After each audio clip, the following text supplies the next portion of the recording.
y Puerto Rico son de un pájaro las dos alas, y como muestra de la solidaridad entre ambos pueblos, hoy conversamos con Alicia Rodríguez, independentista y miembro de las Fuerzas Armadas de Liberación Nacional puertorriqueña. Yo, en verdad, empiezo a desarrollar más el sentimiento patriota cuando yo estaba como a los 12, 13 años.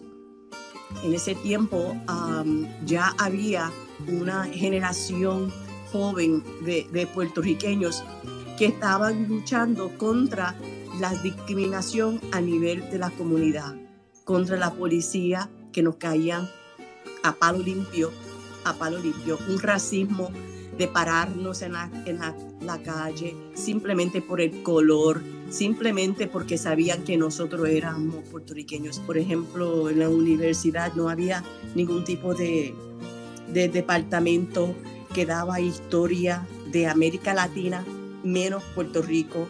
Eso fue algo que nosotros tuvimos que luchar a costo de algunos, ser arrestados, porque eso era como una violación y un crimen.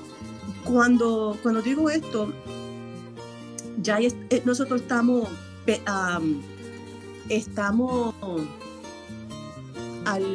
más o menos mirando, puertorriqueños en Chicago, estas luchas sí existen, pero la cuestión, ¿por qué están los puertorriqueños aquí? ¿Por qué inmigraron nuestros padres?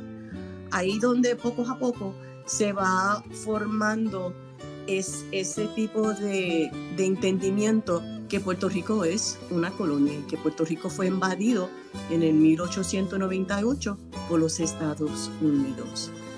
Ese tipo de historia empieza, a llegar y a una generación de puertorriqueños, con el mero hecho de concientizarnos, de entender un poquito más las razones por las cuales nuestros padres inmigraron. Da la casualidad que para ese tiempo también, 80 millas de la ciudad de Chicago, había un nacionalista preso. Estoy hablando de los nacionalistas que tomaron una acción en el Congreso en el 50 y 54, como Ocar Collazo, como Irving Flores, Andrés Figueroa, Lolita Lebrón y Rafael Cáncer Miranda. Y Rafael Cáncer Miranda estaba a 80 millas de Chicago en una cárcel federal. Estamos hablando de los 70 y ellos estuvieron presos de los 50. Así que el mero hecho que teníamos un nacionalista, un preso político tan cerca a nosotros fue como también, lo que te digo, una inyección de orgullo, de tanto orgullo de tener uno de los nuestros cerca. Nosotros fuimos capturados en el mes de abril de 1980 y era un grupo de revolucionarios que en ese tiempo el método de lucha era la lucha armada. Nuestra generación, que se crió en la década de los 60 y 70, fuimos testigos de muchas cosas, de un levantamiento, de una voz condenando el imperialismo y condenando también el colonialismo. En los 80, cuando fuimos capturados, nosotros nos declaramos prisioneros de guerra. Prisioneros de guerra porque nosotros jamás íbamos a reconocer la jurisdicción de la Corte Estatal y las Cortes Federales.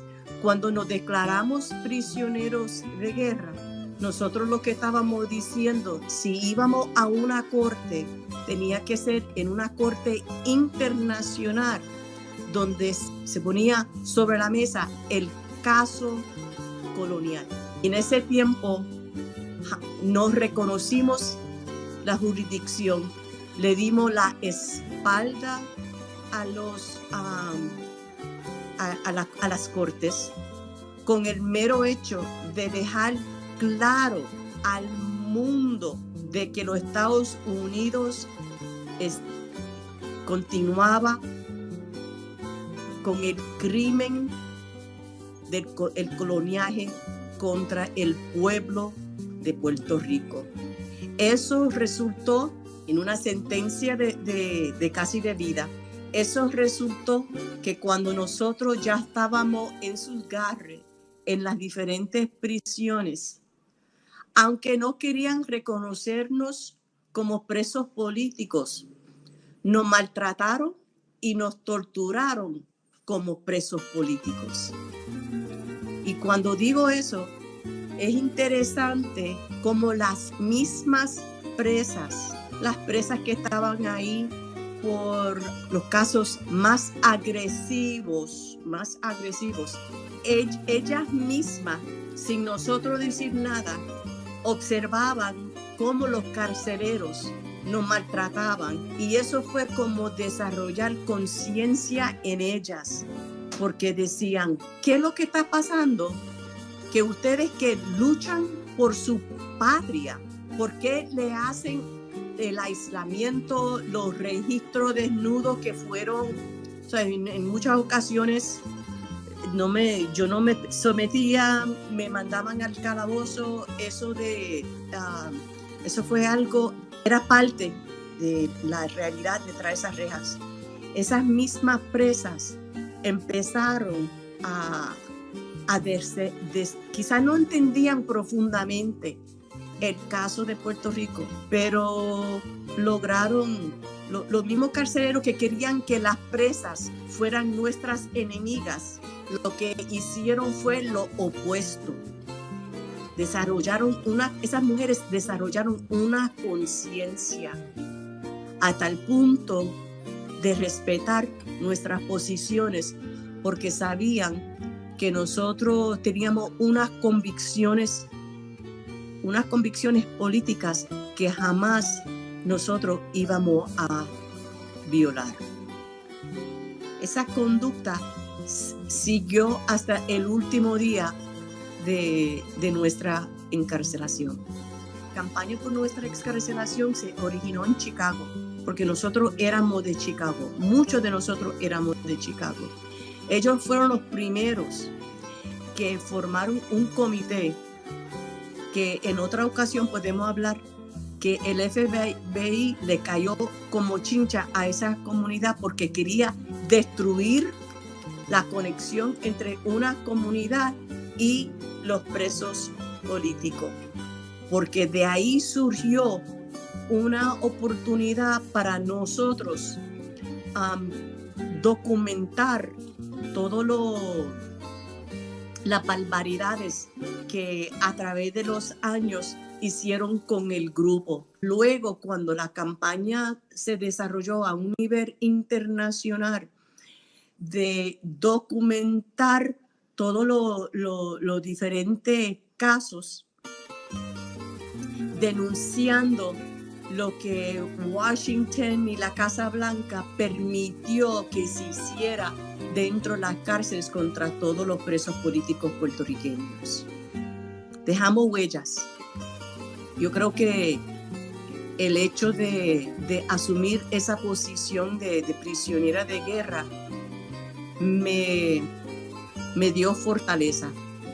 Me dio fortaleza todos esos años, porque era una reafirmación que lo que ellos tenían detrás de esas rejas era mucho más que una persona que se llamaba Alicia Rodríguez. Era el espíritu de todas las generaciones que vinieron antes y que sirvieron como luz y ejemplo para nuestra generación. La memoria, nuestra historia, algo que no se puede olvidar.